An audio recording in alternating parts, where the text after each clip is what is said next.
نے ابھی تک ہمارا چینل سبسکرائب نہیں کیا تو فوراً سبسکرائب کیجئے، ساتھ ہی بیل آئیکن پر کلک کریں تاکہ مزید آنے والی ویڈیو جہاں وقتاً فوقتاً آپ کے لیے اس چینل پر اپلوڈ کرتے ہیں وہ آپ کو وقت پر ملتی رہیں۔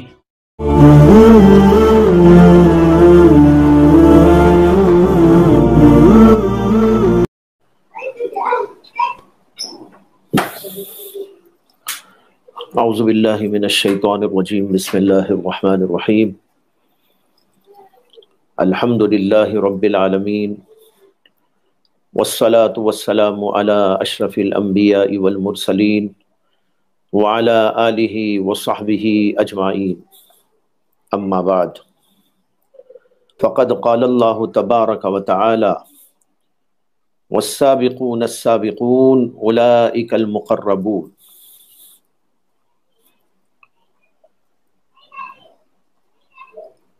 بھائیوں، بزرگوں اور دوستوں،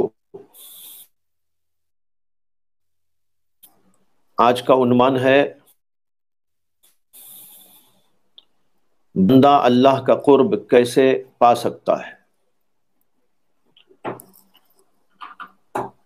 اللہ تعالیٰ کا قرب مقصود اصلی ہے، رہنا سہنا اور تمام کی تمام عبادات، تمام کی تمام مصروفیات، ان سب کا خلاصہ اللہ تعالیٰ کی رضا اور اللہ تبارک و تعالیٰ کا قرب ہے۔ اگر انسان کو اس دنیا میں آنے کے بعد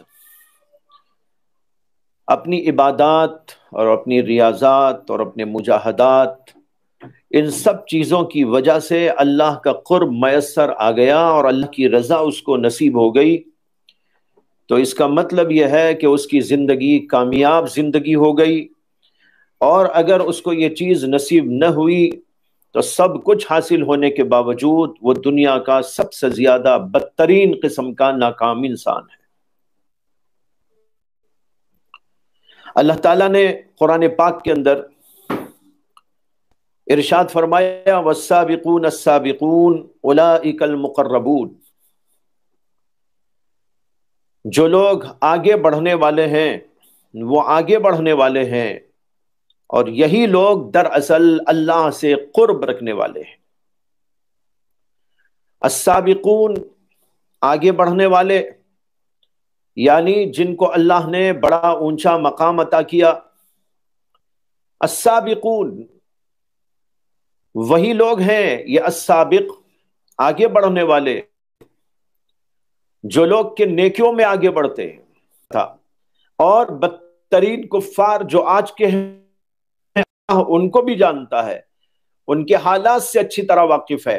اس اعتبار سے اللہ تعالیٰ کا قرب تو سب کو میسر ہے، لیکن ہم جس قرب کی یہاں پر بحث کرنا چاہتے ہیں، یہ وہ قرب ہے جو اللہ مخصوص بندوں کو مخصوص قرب عطا کرتا ہے۔ ہر ایک کو یہ نصیب نہیں ہوتا، یہ نصیب ہوتا ہے مومنوں کو، یہ نصیب ہوتا ہے متقیوں کو، یہ نصیب ہوتا ہے اللہ کے ولیوں کو، یہ نصیب ہوتا ہے اللہ تبارک و تعالیٰ کے قریب جانے کی کوشش کرنے والوں کو۔ یہ قرب ایک خاص قسم کے اس راستے کے سفینے میں قدم رکھنے کے بعد ہر چیز سے بے خبر ہو کر آگے بڑھتا چلا جائے، یہ ہے قرب حق کا رستہ۔ اس کے اندر جو میں نے کہا شوق ہو گر مرنے کا، یہ مرنا کیا ہے؟ یہ جان سے مرنا نہیں ہے، یہ نفس کا مرنا ہے۔ جب انسان اپنے نفس کو مارتا ہے، اپنی خواہشات کو مارتا ہے، اور یہ چاہتا ہے کہ میں اللہ کا قرب حاصل کرنے کے لیے وہ چیزیں اختیار کروں جو اللہ کو منظور ہیں اور اللہ تبارک و تعالیٰ کی رضا جوئی کے لیے لازم و ضروری ہے، ان سب چیزوں کو میں اختیار کروں، تب جا کر انسان کو اللہ تبارک و تعالیٰ کا قرب نصیب ہوتا۔ اس سلسلے میں مجھے اس وقت چند باتیں عرض کرنی ہیں کہ ایک انسان کو اللہ تعالیٰ کا قرب کیسے میسر آتا ہے، جس سے اللہ خوش ہو جاتے ہیں، اللہ راضی ہو جاتے ہیں اور اسے بلند ترین مقامات عطا فرماتے ہیں۔ بھائیوں، بزرگوں، دوستوں، وہ یہ ہے کہ نفس اور دل کا تزکیہ، نفس اور دل ہمارا پاک ہو جائے۔ اللہ نے قرآن میں فرمایا ہے قد افلح من زکاہا وقد خاب من دساہا، جس آدمی نے اپنے نفس کا تزکیہ کر لیا، اس کو پاک و صاف کر لیا، اپنے دل کا تزکیہ کر لیا اور اس کو پاک و صاف کر لیا، وہی دراصل کامیاب زندگی اختیار کرنے والا ہے۔ قد افلح من زکاہا وقد خاب من دساہا۔ اور جس نے اس کو پاک و صاف نہیں کیا، اس کو ویسے ہی لتھڑتا رکھ دیا، گندگیوں میں ملوث رکھا، تو وہ خائب اور خاسر ہے۔ اللہ کی نگاہ میں وہ خائب و خاسر ہے۔ ہو سکتا ہے کہ دنیا والے مال کو دیکھ کر، جائیداد کو دیکھ کر، ڈگریوں کو دیکھ کر، منصبوں کو دیکھ کر گندگیاں اور پلیدیاں برقرار رہیں، تو اللہ تبارک و تعالیٰ کس ایسے بھی ہمارا عام بات ہے جس کی گندگی کا یہ عالم ہو کہ ظاہری گندگی کی وجہ سے ہماری ناک سڑ جائے، دماغ سڑ جائے اور ہم بیٹھ نہ سکیں، تو ایسے آدمی کو ہم اپنے قریب بٹھانا نہیں چاہتے۔ ہم کو سوچنا چاہیے کہ اگر ہمارا دل گندا ہو، دل کے اندر ناپاکیاں بھری ہوئی ہو، اس کے اندر تکبر ہو، اس کے اندر کینہ ہو، اس کے اندر حسد موجود ہو، اس کے اندر دوسروں کی بغض سے اور اس آدمی کے جسم سے بدبو پھوٹ رہی ہو اور اس کا منہ بدبودار ہو، تو ہم اس سے ملنا نہیں چاہتے، اس سے گلے ملنا تو دور کی بات ہے، اپنے قریب اس کو بٹھانا بھی نہیں چاہتے۔ اس سلسلے کی دوسری بات یہ ہے کہ پاکی و صفائی کے بعد دل کے اندر نیکیوں کے پیدا کرنے کا اور اس کے اندر خوبیوں اور کمالات کے داخل کرنے کا ایک سلسلہ چلنا چاہیے۔ اس لیے کہ پاکی و صفائی کے بعد دل کو نیکیوں، خوبیوں، اچھے صفات اور کمالات سے آراستہ پیراستہ کرنا بھی ضروری ہے، تاکہ ہم اللہ کے قریب جا سکیں، اللہ کے قریب ہونے کی قابلیت ہمارے اندر پیدا ہو جائے۔ اس کی مثال بالکل ایسی ہے جیسے ایک آدمی گھر خریدتا ہے تو اس کے اندر سب سے پہلے صفائی کرتا ہے، صفائی کرنے کے بعد اس کے اندر کچھ چیزیں ضرورت کی، سہولت کی اور زیب و زینت کی، یہ سب اس کے اندر جمع کرتا ہے۔ کھانے پینے کی ضرورت کی چیزیں، پکانے کی ضرورت کی چیزیں، پکانے کی سہولت کی چیزیں، رہائش کی ضرورت کی چیزیں، رہائش کی سہولت کی چیزیں، اور پھر اس کے ساتھ زیب و زینت کی چیزیں، یہ ساری چیزیں اس کے اندر لا لا کر جگہ جگہ مناسب جگہ تلاش کر کر کے رکھتا ہے، تو پھر اس کا گھر مکمل ہوتا ہے۔ بالکل اسی طریقے پر اللہ تعالیٰ کا قرب پانے کی خواہش رکھنے والوں کے لیے ضروری ہے کہ وہ اپنے دل کے اندر سے برائیوں کو نکال دینے کے بعد اس کے اندر نیکیاں پیدا کرنے کی کوشش کریں۔ اس کا نام ہے تہلیہ، پاکی کا نام ہے تخلیہ یا تزکیہ، اور دل کو ان صفات سے آراستہ پیراستہ کرنے کا نام ہے دل کا تہلیہ۔ جیسے اللہ کا خوف ہو دل کے اندر، اللہ تعالیٰ کی محبت ہو دل کے اندر، آخرت کی فکر و طلب ہو دل کے اندر، اور لوگوں سے ہمدردی ہو، غمخاری ہو، انسان کے دل کے اندر تکبر کی جگہ تواضع موجود ہو، اور ریاکاری کی جگہ اس کے اندر اخلاص کے جذبات موجود ہو، اسی طرح تعلق مع اللہ موجود ہو، اور اللہ کی معرفت اس کے دل کے اندر آ جائے۔ یہ ساری چیزیں دل کے اندر پیدا کرنا لازم و ضروری ہے تاکہ ہم اللہ کے قریب پہنچ جائیں۔ جیسے اپنے آپ کو ہم سنوارتے ہیں، بناتے ہیں ظاہری اعتبار سے، اور اپنے آپ کو مجلہ، مصفہ اور آراستہ پیراستہ کرتے ہیں، اپنے مکانوں کو، دکانوں کو اور اپنی ہر چیز کو آراستہ پیراستہ کرتے ہیں، اسی طریقے پر اپنے دل کو سنوارنے اور بنانے کی ضرورت ہے۔ جب دل سنور جائے گا، بن جائے گا، اور اس کے اندر یہ خوبیاں اور یہ کمالات پیدا ہو جائیں گے، تو پھر وہ قلب اللہ سے قریب ہوگا اور وہ بندہ اللہ کے قریب ہوگا، جس بندے کے اندر ایسا دل موجود ہوتا ہے. اور اگر دل کے اندر یہ چیزیں موجود نہ ہو تو پھر ظاہر ہے کہ اللہ تعالیٰ کا قرب کیسے نصیب ہوگا.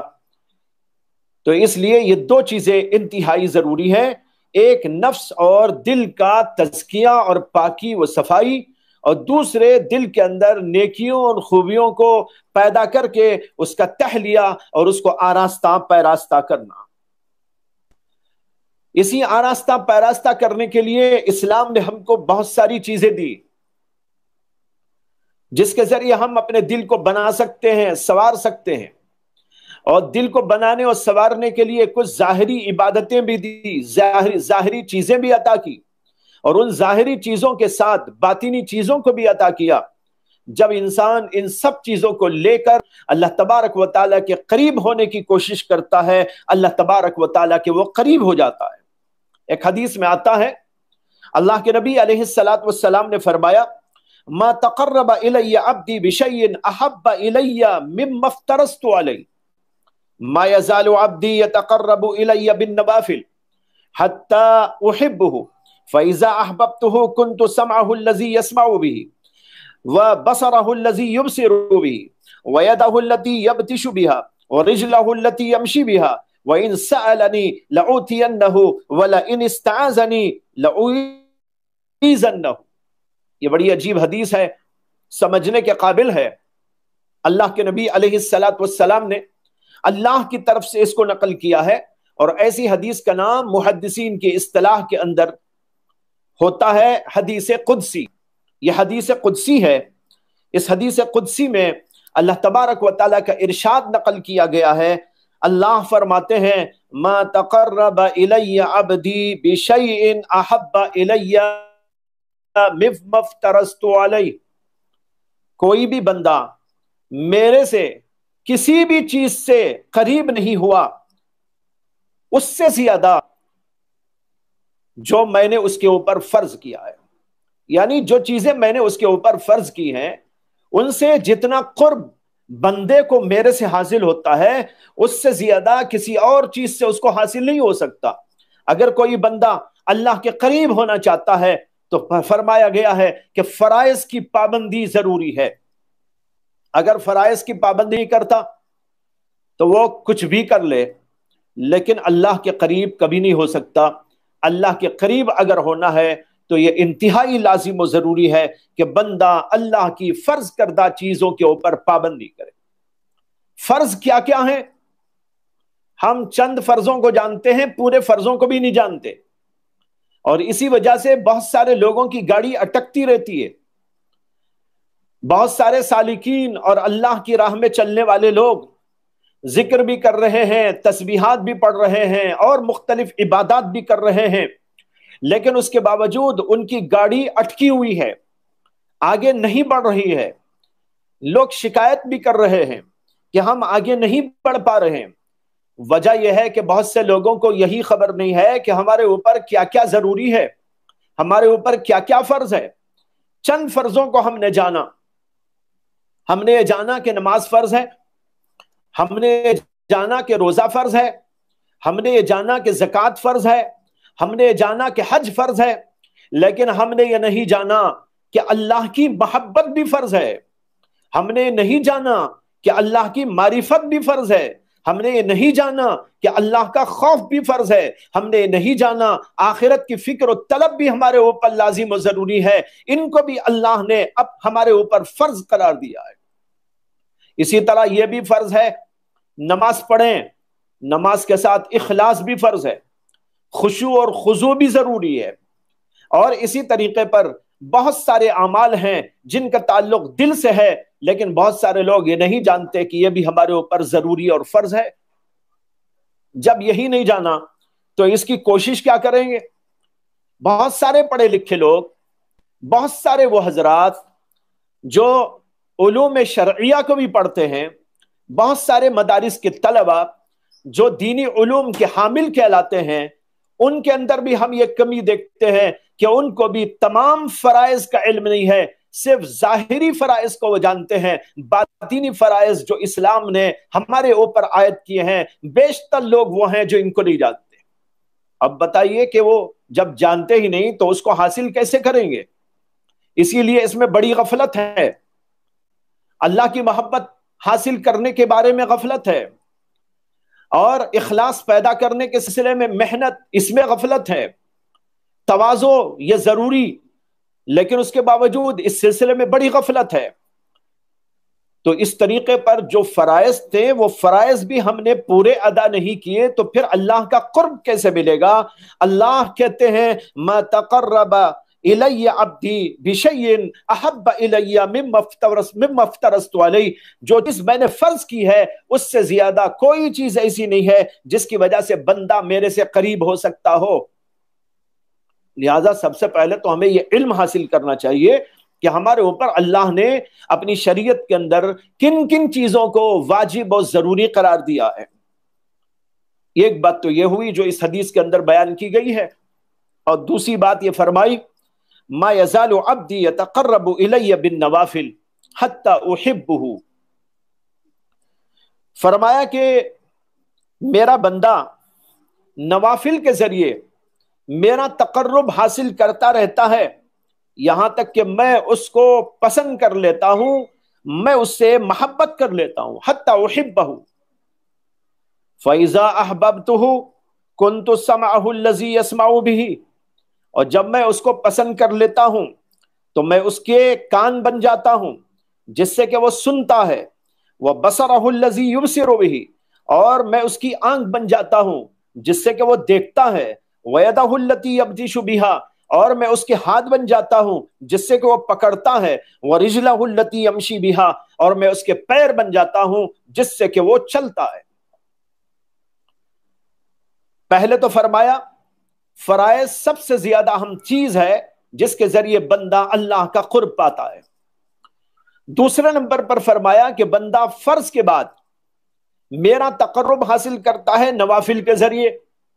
یہ نوافل ظاہری نوافل ہو، نماز جس کے نوافل نماز ہوتی ہے، روزے بھی ہوتے ہیں، اسی طرح صدقات بھی ہوتے ہیں، اسی طریقے پر دل کے اندر کی عبادتوں کے اندر بھی نوافل کا درجہ رکھا ہوا ہے۔ جب ان ساری چیزوں کے ذریعے بندہ میرے سے قرب حاصل کرتا رہتا ہے، حتی احبہ، یہاں تک کہ میں اس کو پسند کر لیتا ہوں، فرمایا کہ میں اس کو چاہنے لگتا ہوں۔ تو معلوم ہوا کہ پہلا قرب فرائض کے ذریعے ملتا ہے، اور دوسرا قرب یعنی قرب کے اندر اضافہ، قرب کے اندر بڑھوتری، اور اس قرب میں مزید اضافہ اس وقت ہو جاتا ہے جب بندہ فرائض کے ساتھ ساتھ نوافل کی پابندی کرتا ہے۔ کہتے ہیں یہاں تک کہ میں اس کو پسند کر لیتا ہوں، میں اس کو چاہنے لگتا ہوں۔ یہ ہے قرب کا حاصل، یہ ہے قرب کا کمال، یہ ہے قرب کا تقاضا، یہ ہے قرب کی آخری منزل کہ اللہ تبارک و تعالیٰ کی محبت مل جائے، اللہ کی رضا مل جائے، یہی قرب کا حاصل ہے۔ کہتے ہیں کہ میں اس کو چاہنے لگتا ہوں، اور جب میں اس کو چاہنے لگتا ہوں تو اس کے اوپر کچھ کیفیت طاری ہوتی ہے، اس کے کچھ اثرات ظاہر ہوتے ہیں، اور اس قرب کے کچھ نتائج سامنے آتے ہیں۔ وہ کیا؟ فرمایا فَإِذَا أَحْبَبْتُهُ كُنْتُ سَمْعَهُ الَّذِي يَسْمَعُ بِهِ، جب میں اس کو چاہتا ہوں تو میں اس کے کان بن جاتا ہوں، میں اس کی آنکھ بن جاتا ہوں، میں اس کے ہاتھ بن جاتا ہوں، اور میں اس کے پیر بن جاتا ہوں۔ آپ کو سن کر بڑا تعجب ہوگا، بہت سارے لوگ حیرت کریں گے کہ اللہ تعالیٰ ایک بندے کے ہاتھ کیسے بن جائیں گے، اللہ تعالیٰ ایک بندے کے پیر کیسے بن جائیں گے، اور اللہ تبارک و تعالیٰ کسی بندے کی آنکھ کیسے بن جائیں گے، اور زبان کیسے بن جائیں گے۔ یہ تعجب ہوگا، لیکن اس کا مطلب سمجھ لینے کے بعد تعجب ختم ہو جائے گا۔ علماء نے اس کے بہت سے مطالب بیان کیے، لیکن اس کا بہت واضح مفہوم جو بعض اکابر علماء نے اور صوفیاء نے بیان کیا وہ یہ ہے کہ جب بندہ نوافل کے ذریعے اللہ کا قرب پاتا ہے اور اسے اللہ کی محبت اور اللہ کی رضا اس کو حاصل ہو جاتی ہے، تو پھر یہ جو کہا کنت سمعہ الذی یسمع بہ، میں اس کے کان بن جاتا ہوں، میں اس کے ہاتھ بن جاتا ہوں، میں اس کے پیر بن جاتا ہوں، میں اس کی آنکھ بن جاتا ہوں۔ تو مطلب یہ ہے کہ اللہ جو چاہتا ہے وہی کام یہ اپنے اعضاء اور جوارح سے کرتا ہے، اللہ کی مرضی کے خلاف کوئی کام نہیں کرتا۔ جیسے یہ اللہ کی آنکھ ہو تو اللہ کی مرضی سے نہ چلے گی، اگر اللہ کے ہاتھ ہوں تو اللہ کے ہاتھ اللہ کی مرضی کے مطابق چلیں گے، اللہ کے پیر ہوں تو اللہ تعالیٰ کی مرضی کے مطابق اٹھیں گے۔ ایسا نہیں ہو سکتا کہ اللہ کا ہاتھ ہو اور اللہ کی رضا کے بغیر اٹھ جائے، اللہ کی آنکھ ہو اور اللہ کی مرضی کے بغیر آنکھ چلے۔ اسی طرح اللہ کا منشا یہ ہے کہ جب میں کسی بندے سے پیار کرتا ہوں، جب میں کسی بندے کو اپنے قرب سے نواز دیتا ہوں اور اس کو چاہنے لگتا ہوں، تو اس کا نتیجہ یہ ہوتا ہے کہ وہ اپنے ہاتھ سے، اپنے پیر سے اور اپنی زبان سے اور اپنی آنکھ سے اور اپنے کان سے وہی سب کچھ کرتا ہے جو میری مرضی کے عین مطابق ہوتا ہے، میری مرضی کے خلاف کوئی کام نہیں کرتا۔ یہ حاصل ہوتا ہے اس بندے کی زندگی کا جو اللہ کا قرب پا لیتا ہے۔ اور یہ قرب کب ملتا ہے اس کو؟ ایک قرب ملتا ہے فرائض کی پابندی پر، ظاہری فرائض، باطنی فرائض، سب کی پابندی پر، اور دوسرا قرب اس کو اس وقت ملتا ہے جب وہ نوافل پڑھتا ہے، نفلی عبادات کرتا ہے، نفلی صدقات کرتا ہے، نفلی طور پر بہت ساری چیزیں کرتا ہے۔ یہاں پر نفل کا مفہوم سمجھ لیجئے، فرض سے اوپر جو بھی کام ہوتے ہیں شریعت کے اندر اس کو نفل کہتے ہیں۔ نفل کے معنی زائد چیز، تو جو فرض کیا وہ تو فرض کر دیا، اور فرض کے علاوہ جو بھی اچھے کام اور نیکی کے کام اور بھلائی کے کام، یہ سب کام نفل درجے کے ہوتے ہیں۔ جیسے زکوٰۃ اللہ نے فرض کی ہے، زکوٰۃ دے گا تو اللہ کا قرب ملے گا، اور اگر زکوٰۃ دینے کے بعد مزید خرچ کرے گا اللہ کے راستے میں، مسجد بنائے گا، مدارس کو دے گا اور یتیموں کی خبرگیری کرے گا، زائد از فرض، زائد از زکوٰۃ جو بھی خرچ کرے گا، اس کے ذریعے اس کی یہ نفل عبادت اللہ کے قرب پانے کا ذریعہ بنتی چلی جائے گی۔ اسی طریقے پر نفل جو ہے ہر چیز میں ہے، روزوں میں بھی ہے۔ روزے رمضان کے فرض ہیں، رمضان کے علاوہ کے جو روزے ہوتے ہیں وہ نفل کا درجہ رکھتے ہیں، اس کے اندر بھی نفل چلے گا۔ زکوٰۃ کے اندر فرض کا درجہ ہے، اس کے بعد جو صدقات یہ اس سے آگے یعنی نفل کا درجہ ہے، اور اسی طریقے پر دیگر عبادات کے اندر بھی یہ سب موجود ہے۔ کہتے ہیں یہ قرب کا درجہ اس کو ملتا ہے جو بندہ کے نوافل برابر پابندی کے ساتھ پڑھتا چلا جاتا ہے۔ یہ پابندی کا لفظ میں نے اپنی طرف سے نہیں کہا، بلکہ حدیث ہی کی ترجمانی کر رہا ہوں، اس لیے کہ اس حدیث کے اندر لفظ آیا ہے ما یزال عبدی یتقرب الی، ما یزالو کے معنی برابر، پابندی کے ساتھ میرا بندہ نوافل کے ذریعے میرا قرب حاصل کرتا رہتا ہے۔ تو معلوم ہوا کہ کبھی شوق ہوا ایک بار دو بار پڑھ لیا تو اس سے یہ قرب نہیں ملے گا۔ یہ قرب نوافل اس آدمی کو ملتا ہے جو آدمی اس پر پابندی کرتا ہے۔ اگرچہ جو ہے پابندی میں وہ تھوڑی سی عبادت کو لے کر پابندی کرے، لیکن اللہ کو یہ پسند ہے۔ حدیث میں آتا ہے کہ اللہ کے نبی علیہ السلام نے ارشاد فرمایا کہ جو عبادت اور جو نیکی اور جو عمل پابندی کے ساتھ بندہ کرے وہ پسندیدہ عمل ہے اللہ کے نزدیک، اگرچہ کہ تھوڑا ہی کیوں نہ ہو۔ اللہ کے نزدیک پسندیدہ ہے۔ مثلا تہجد کی نماز پڑھتا ہے ایک آدمی، 4 رکعت پڑھتا ہے یا 2 رکعت پڑھتا ہے، لیکن پابندی کے ساتھ روزانہ پڑھتا ہے تو اللہ تعالیٰ کو یہ محبوب ہے اور پسندیدہ ہے۔ اور ایک آدمی کسی دن تو شوق ہوا تو پوری رات عبادت کے اندر گزار دی، اور پھر اس کے بعد سویا تو ایسا سویا کہ فرض بھی اس کو یاد نہ رہے، یہ اللہ کو پسند نہیں ہے۔ تو بہرحال اس سے معلوم ہوا کہ پابندی کے ساتھ، بڑے اہتمام کے ساتھ جو لوگ یہ کام کرتے ہیں کہ نوافل کی کثرت اور نوافل کی پابندی